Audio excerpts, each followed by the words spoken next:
हरे कृष्णा प्रभु जी, दंडवत प्रणाम। तो अगर एक व्यक्ति भक्ति के सबसे उन्नत सिद्धांत को छोड़ करके निराकार सिद्धांत में आ गया तो हम क्या समझे इस बात का। जो भक्ति सिद्धांत है वो सबसे ग्रेट सिद्धांत है, क्योंकि इस सिद्धांत को मध्वाचार्य, रामानुजाचार्य जैसे महान आचार्यों ने स्थापित किया है।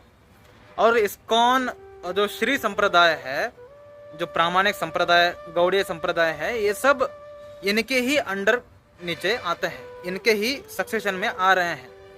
इसीलिए ये जो ज्ञान दे रहे हैं एक गुरु परंपरा से आता है, ना ही अपने मन से दे रहे हैं। ऐसे वक्त में जो व्यक्ति ऐसे महान आचार्यों के सिद्धांत को छोड़ करके किसी निराकारवाद सिद्धांत में अपना मन लगाने लगता है, निराकारवाद को ही सच मानने लगता है, इसका मतलब उसने कुछ अपराध किया है। वैष्णवों के प्रति मन में भी किया हो तो भी अपराध लगता है। जैसे फॉर एग्जाम्पल जो निराकारवादी होते हैं वो नॉर्मली हमारे श्रील प्रभुपाद जी को क्रिटिसाइज करते हैं, ये कहते हुए कि श्रील प्रभुपाद जी ने हमेशा कृष्ण कृष्ण को रखा, कृष्ण कृष्ण को रखा। तो इस निंदा को सुनना भी एक अपराध है। ठीक है, जब आप श्रील प्रभुपाद जी के बारे में ऐसे बकवास बातें सुनते हैं तो आप उस वक्त भी अपराध कर रहे हो, तो आपको उसी वक्त अपने कानों को बंद करके वहां से निकल जाना चाहिए अगर आप वीक हो तो। लेकिन अगर आपको शास्त्रों का कुछ नॉलेज पता है तो उसको फाड़ दो सामने वाले व्यक्ति को। अगर ये भी नहीं कर सकते तो वहां से अपना मन वहां से निकाल करके चले जाओ और श्री कृष्ण जी से माफी मांगो कि आपने क्या निंदा सुन लिया। कितना घटिया लोग जो हम हमारे महान आचार्य श्रील प्रभुपाद जी के बारे में इतना घटिया बात करते हैं यार। तो वो तो व्यक्ति अभी अपराध कर रहा है, इसलिए वो निराकारवाद में है। ठीक है, और जब आप इनके बातों में रस लेना शुरू करते हैं, निराकारवादी की बातों में आपने रस लेना शुरू कर दिया, रस लेना यानी उनकी बातों में आपको इंटरेस्ट आने लगा। हाँ, श्रील प्रभुपाद यही तो किए थे, श्रील प्रभुपाद क्या थे, एक बूढ़ा व्यक्ति कुछ भी करता रहता है। तो ऐसे आपने अपराध कर दिया श्रील प्रभुपाद जी के रूप में, और आपने भी इस बात को एक्सेप्ट कर लिया, हाँ श्रील प्रभुपाद जी ने गलत ट्रांसलेशन किया है। तो अब ये आप भी अपराध कर रहे हैं तो आपके ऊपर जो भक्ति देवी की आशीर्वाद थी वो क्या होगा, वो निकलना शुरू हो जाएगा और आपको और ज्यादा निराकारवाद में इंटरेस्ट आना शुरू होगा। और जितना जितना निराकारवाद में आपको इंटरेस्ट आना लग जाएगा तो आपको निराकारवादी ही सच्चे लगना शुरू हो जाएगा, निराकारवादी ही अच्छे लगना शुरू हो जाएगा, निराकारवादी जो बोल रहा है वही सच है ऐसा लगना शुरू हो जाएगा। और टोटली तब आपका जो मन है वो कृष्ण के रूप से हटना शुरू हो जाएगा, कृष्ण की बातों से हटना शुरू हो जाएगा, और आपका जो मन है वो हरे कृष्ण महामंत्र में लगना बंद हो जाएगा। तो ऐसे वक्त में हम कैसे खुद को रिवाइव कर सकते हैं? बहुत सिंपल बात है, जिसके प्रति आपने अपराध किया है उससे जाकर के क्षमा याचना करिए। अगर श्रील प्रभुपाद जी अभी फिजिकल रूप में नहीं है तो आप श्रील प्रभुपाद जी के विग्रह के सामने जाकर के क्षमा मांग सकते हैं, दंडवत प्रणाम करिए, पश्चाताप के अग्नि में जलिए और उनसे क्षमा मांगिए कि मैंने आपके प्रति ये अपराध कर दिया जिसके वजह से मैं निराकारवाद में फंसा हुआ, मुझे मन नहीं लग। एक्चुअली देखो, निराकारवाद इतना फ्रस्ट्रेटिंग है, निराकारवाद इतना स्ट्रेसफुल है, इतना कंफ्यूजिंग है कि व्यक्ति स्ट्रेस में ही रहता है, एंजाइटी में ही रहता है, गुस्सा करता रहता है। क्योंकि निराकारवाद, जैसे एक बार आचार्य प्रशांत जी ने कहा था प्रखर के प्रवचन के वीडियो में, उन्होंने कहा कि जो असत्य है उसको नेति यानी रिजेक्ट कर दो, जो भी असत्य है, भौतिकता असत्य है।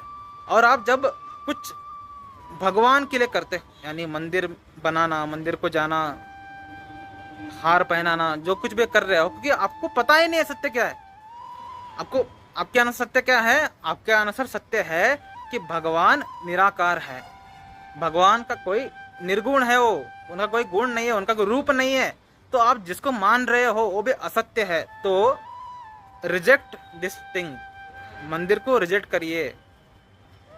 ठीक है, और पूजा पाठ सब कुछ रिजेक्ट करिए और जो निराकार ब्रह्म है उसमें मन लगाइए। तो मैं जाने गया कि ये व्यक्ति कौन है। वेदांत दर्शन पालन करने वाले, इनका सिद्धांत क्या है? भगवान निराकार है, भगवान निर्गुण है, भगवान अप्रेम है, एवरीथिंग, भगवान इज ग्रेट, लेकिन भगवान रूप में नहीं है।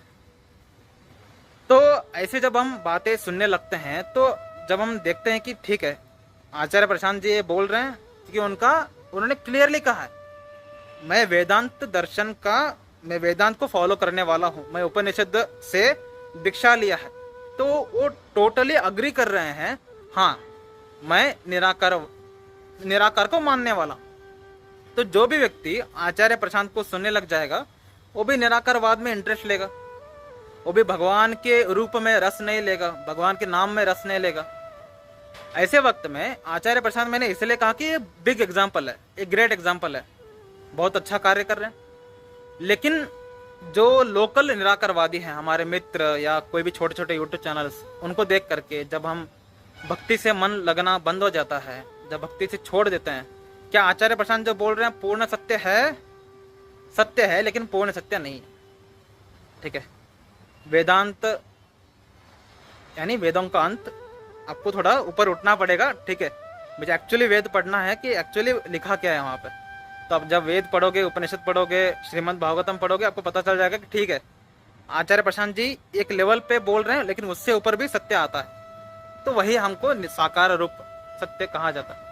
यानी भगवान है सच्चिदानंद रूप में, भगवान है लीला करते हैं, भगवान है उनका धाम भी है, भगवान है उनका रूप भी है, बहुत सुंदर दिखते हैं भगवान, बहुत करुणामयी है, निर्गुण यानी उनके अंदर कोई सतोगुण रजगुण तमोगुण नहीं है, उन सबसे ऊपर है, वो शुद्ध प्रेम है उनके अंदर।